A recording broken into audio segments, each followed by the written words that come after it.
প্রিয় বন্ধুরা, আজ ভোলাহাটের দ্বিতীয় পর্বে আমরা উপস্থিত হয়েছি। এইমাত্র চাঁদ শিকারি 0 পয়েন্ট যেটা দেখতে পারলেন, সেখানে রাস্তাটা শেষ হয়ে গেছে। এখান থেকে কাঁচা রাস্তা ধরে অত্যন্ত একটি রোমাঞ্চকর রাস্তা, যেটি মাঠের মধ্যে দিয়ে চলে গেছে। মাটির রাস্তা, যার ডান পাশে ইন্ডিয়া, বাম পাশের কিছুটা অংশ বাংলাদেশ, এরপরে আবার ইন্ডিয়া রয়েছে। তো এই যে ডান দিকে যে টাওয়ার, ডান দিকে যে স্থাপনা দেখা যাচ্ছে, এটা বিএসএফ ক্যাম্প।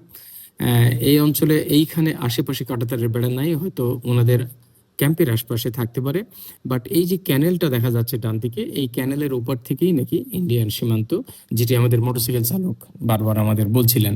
তো এইরকম একটি চমৎকার, একটি রোমাঞ্চকর এবং ভ্রমণার্থীদের জন্য বা ভ্রমণপ্রিয় মানুষদের জন্য খুব রোমাঞ্চকর একটি রাস্তা, যেখানে অন্য একটি দেশের সীমানা খুব কাছে, তাদের ঘরবাড়ি দেখা যাচ্ছে, ঠিক তার পাশ দিয়ে মাঠের মধ্যে দিয়ে কাঁচা রাস্তায় এই ভ্রমণটি অত্যন্ত অত্যন্ত আনন্দদায়ক। আমরা এখান থেকে এদিক দিয়ে চলে যাব সোজা অত্যন্ত একটি কি বলা যায়, যে গ্রামটি সাধারণ মানুষ খুব একটা যায় না, সেই গ্রামটির নাম চামুশা গ্রাম। ওই এলাকার লোক ছাড়া বা ওই গ্রামের লোক ছাড়া অন্য এলাকার লোকজন খুব একটা যেতে পারে না বা যায় না। আমাদের মোটরসাইকেল চালক একটু সাহসী ছিল বলে সে আমাদের এই রাস্তা দিয়ে নিয়ে একদম চামুশা গ্রাম পর্যন্ত পৌঁছে দিয়েছে। আমাদের আজকের লক্ষ্য চামুশা হয়ে ফুটানি বাজার দিয়ে আবার ফিরে এসে কাজী জালাদের বাগানে যাব, এবং তারপরে সেখান থেকে নদীর পাড় থেকে ভারতকে আর একটু দেখে এই পুরো এলাকা ঘুরে তালপট্টি হয়ে আমরা ফিরে আসব। দেখুন কি চমৎকার একটি রাস্তা, আমবাগানের ভিতর দিয়ে, আর চারিদিকে ফসলের ক্ষেত, অসাধারণ সুন্দর রোমাঞ্চকর একটি জায়গা, যার পাশেই অন্য একটি দেশের সীমান্ত অবস্থান করছে। এই ডান দিকের রাস্তাটিও নাকি বাংলাদেশেরই অংশ। যেতে পারলে খুব ভালো হতো, কিন্তু সেদিন আমরা মিস করেছি, যাওয়া হয়নি। আপনারা ঘুরে আসতে পারেন, কতদূর যাওয়া যাবে জানি না, বাট আমরা ধরলাম বামের রাস্তাটি। এই বামের রাস্তাটি ধরেই আমরা চলে যাব চামুশা গ্রামে। আমরা চামুশা গ্রামের অত্যন্ত সন্নিকটে পৌঁছে গেছি। এইখানে একটু কাদা দেখে একটু নামতে হলো। আমরা চামুশা গ্রামে চলে এসেছি।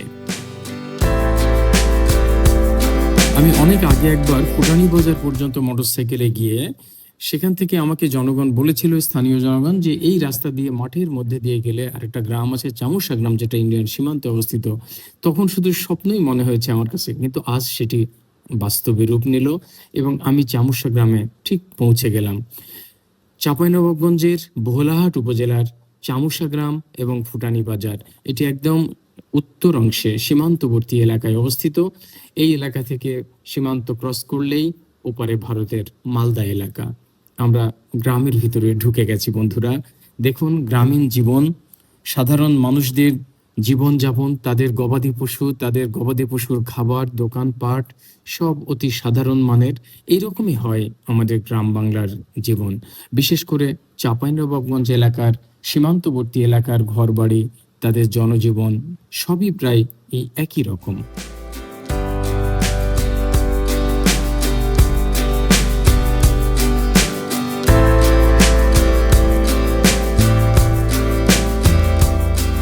আজ আপনারা অত্যন্ত আকর্ষণীয় কয়েকটি জায়গা দেখবেন।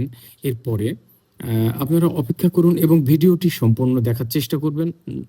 তাহলে এই ভিডিওর মাঝে মাঝে সেই সুন্দর জায়গাগুলো রয়েছে, যেগুলো আপনারা দেখতে পারবেন। আর কিছুক্ষণ পরেই এই চামুশা গ্রাম থেকে বেরিয়ে ফুটানি বাজার হয়ে আমরা ফিরে যাব চমৎকার একটি আম বাগান, সবুজের সমারোহ চারিদিকে, কাজী জালালের বাগান বলে পরিচিত।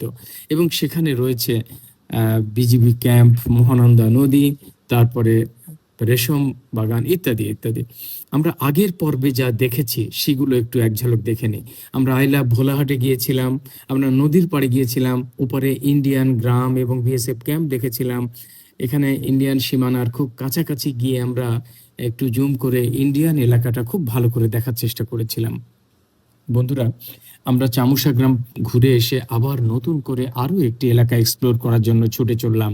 দেখুন কি অসাধারণ আম বাগানের ভিতর দিয়ে রাস্তাটি, এটি বিশ্বাসই হয় না, কারণ আম বাগানের ভিতর দিয়ে কাঁচা রাস্তা থাকতে পারে, কিন্তু কি চমৎকার পিচ ঢালা রাস্তা, এবং সেটি চলে গেছে সোজা আম বাগানের ভিতর দিয়ে।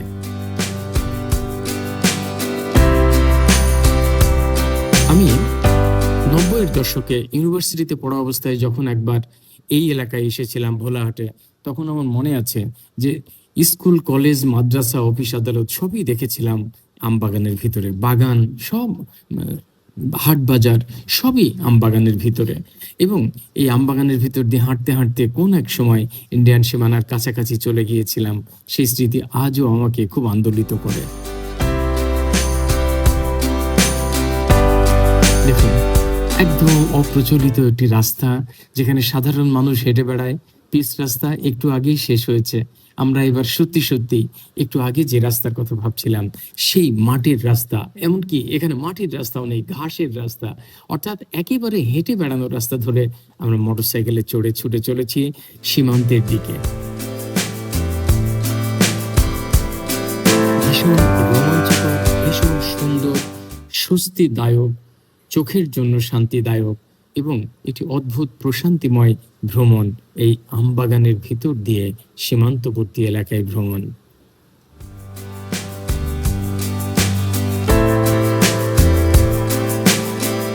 এখানে একটি মন্দির রয়েছে, পুরনো একটি প্রাচীন মন্দিরের ধ্বংসাবশেষ আমরা দেখতে পাচ্ছি। হয়তো এই এলাকাতে এক সময় সনাতনপন্থীদের বসবাস ছিল এবং তারা এই মন্দিরটি ব্যবহার করতেন। এখন তারা নেই, কালের গর্ভে এটিও ধীরে ধীরে ক্ষয়িষ্ণু হয়ে হারিয়ে যাচ্ছে। আবার আমরা একটি পিচ রাস্তায় গিয়ে উঠলাম এবং এই রাস্তাটি ধরে চলেছি। আর কিছুক্ষণের মধ্যেই আমরা পৌঁছে যাব একদম সীমান্তবর্তী এলাকায়। দেখুন, সত্যি চোখ জুড়ানো দৃশ্য। আপনারা মনে করবেন আমরা কোথায় যাচ্ছি, কি এমন দেখার আছে? এগুলোই দেখার। সত্যি কথা বলতে কি, ভ্রমণ প্রিয় মানুষদের জন্য একদম সীমান্তের মানে সীমান্ত লাগোয়া এই সুন্দর জায়গাটি, যেখানে গেলে গা সমসম করবে, সেই রকম একটি শিহরণ জাগানো জায়গা, এইরকম সুন্দর এলাকার ভিতর দিয়ে যাওয়া। আমরা বাম দিকে যে বাগানটি দেখতে পাচ্ছি, মূলত এটি কাজী জালালের বাগান। খুব নামকরা, এক সময়কার বাংলাদেশের একজন ব্যুরোক্রেট ছিলেন এই কাজী জালাল। সেই কাজী জালাল সাহেবের বাগান এই বিশাল এলাকা জুড়ে বাম দিকে ব্যপ্ত। আমার মনে আছে 90-এর দশকে যখন এসেছিলাম নৌকায় চড়ে রহনপুর থেকে, তখন আমাদেরকে এই কাজী জালালের ঘাটেই কাছাকাছি নামিয়ে দিয়েছিল এবং ভিতর দিয়ে আমরা হাঁটতে হাঁটতে চলে যাচ্ছিলাম। বন্ধুরা, সামনে একটি ওয়ার্নিং ফলক বা সতর্কতামূলক একটি ফলক রয়েছে, সামনে সীমান্ত, উপরে যাওয়া নিষেধ। আমাদের মোটরসাইকেল চালক একটু বেশি সাহসী এবং এই এলাকাটা নদীর এপারে। বিএসএফরা সাধারণত এখানে থাকেন না, ওনারা নদীর ওপারে থাকেন বা নদীতে টহল দেন, যে কারণে উনি আমাদের সাথে করে নিয়ে একদম পিলার পর্যন্ত, অর্থাৎ 0 পয়েন্ট পর্যন্ত নিয়ে যেতে চাইলেন এবং আমরা একটু সাহসে ভর করে 0 পয়েন্ট পর্যন্ত আমরা গিয়ে ফিরে আসলাম। দেখুন, এইখানে একটি পিলার রয়েছে, যে পিলারটি বাংলাদেশ এবং ভারতের সীমানা পিলার। এই পিলারের ওপারে ভারতের অংশ, পিলারের এই পারে বাংলাদেশের অংশ। আমরা বাংলাদেশ অংশে থেকে জায়গাটি দেখে আবার ফিরে চলে আসলাম। আমরা ওপারে যাওয়ার চেষ্টাও করিনি, আপনারাও করবেন না। কখনোই নিজেদের দেশের সীমানা ক্রস করে ওপারে যাবেন না। দেখুন, 201 নম্বর পিলার, যার এপারে লেখা রয়েছে বাংলাদেশ, ওপারে নিশ্চয়ই ভারত রয়েছে। আমরা ওপারে যাইনি, এমনকি ছবিও তুলিনি। আমরা এপার থেকেই ফিরে আসলাম। বন্ধুরা, এখানে দাঁড়িয়ে ছবি তোলার হয়তো একটা দারুণ রোমাঞ্চকর অনুভূতি সব ভ্রমণার্থীদের মধ্যে কাজ করে, বিশেষ করে যারা ট্রাভেলার, তাদের এটি একটি অন্যরকম আনন্দ। সীমান্তের কাছাকাছি গিয়ে সীমান্তকে না ছুঁয়ে চলে আসার যে একটা আকুতি, সেখানেই রয়েছে একটি অতৃপ্তির মধ্যেও রয়েছে একটি চরম আনন্দ। সেই আনন্দটি লাভ করে আবার আমরা ফিরে যাচ্ছি। এবারে যাব আমরা থানা এবং রেশম গবেষণাগারের দিকে।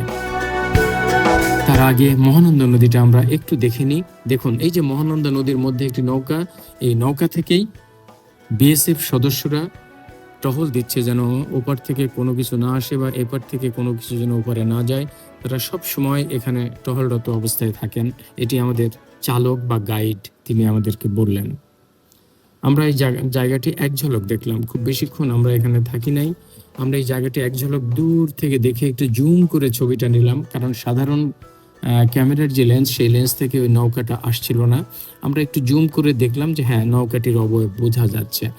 ওপারে ভারত আপনারা নিশ্চিত, আর এপারে বাংলাদেশ। নদীর হয়তো বা মাঝামাঝি দিয়ে বা নদীর এই দিকে কাছাকাছি দিয়ে সীমান্ত থাকবে। আমরা আবার ফিরে যাচ্ছি আমাদের যেখানে বললাম সেই এলাকাটিতে।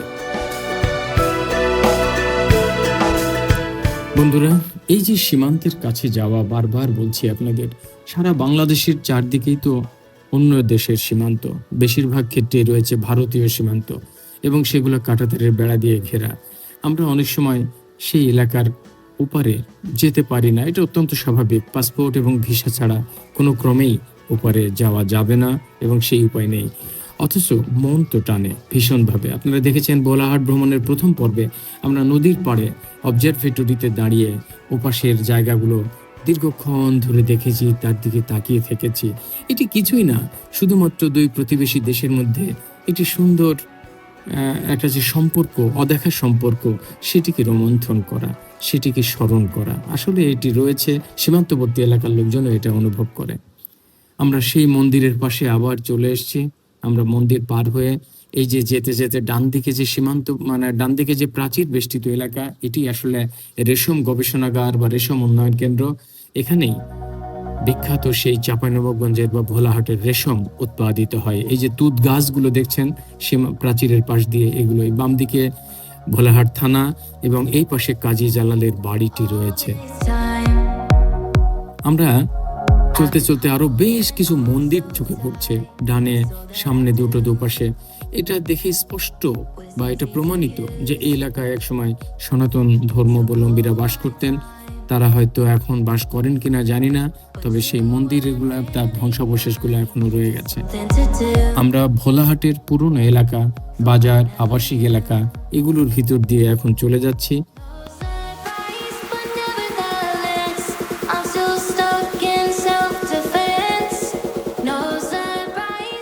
আমরা চলে এসেছি ঘুরতে ঘুরতে তালপল্লীতে। দেখুন রাস্তার দুপাশে অসংখ্য তাল গাছ লাগানো, তাল গাছের সারি, আর এখানে একটি মনুমেন্ট করা হয়েছে আই লাভ তালপল্লী।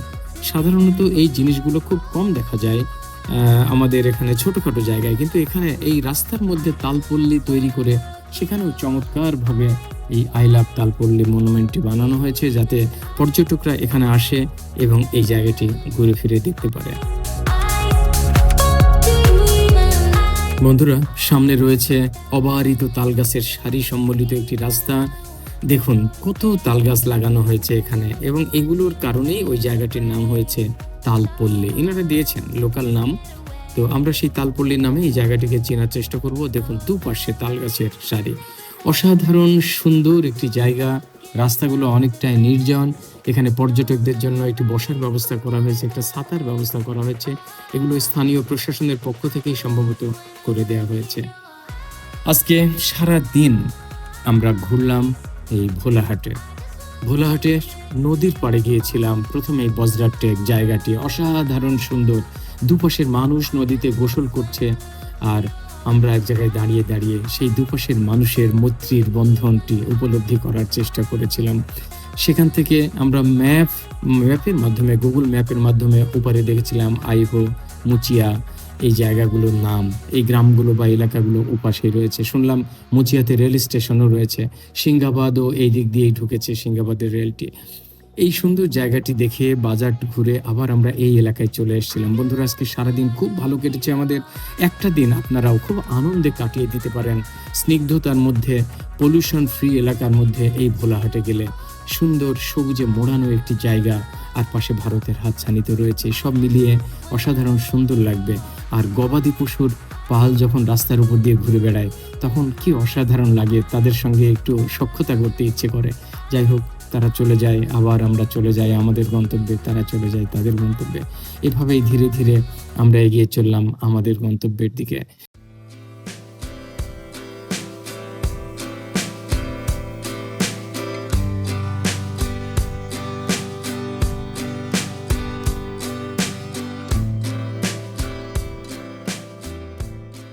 আমরা এখান থেকে ফিরে আবার আমরা চলে যাব ভোলাহাট টাউনে।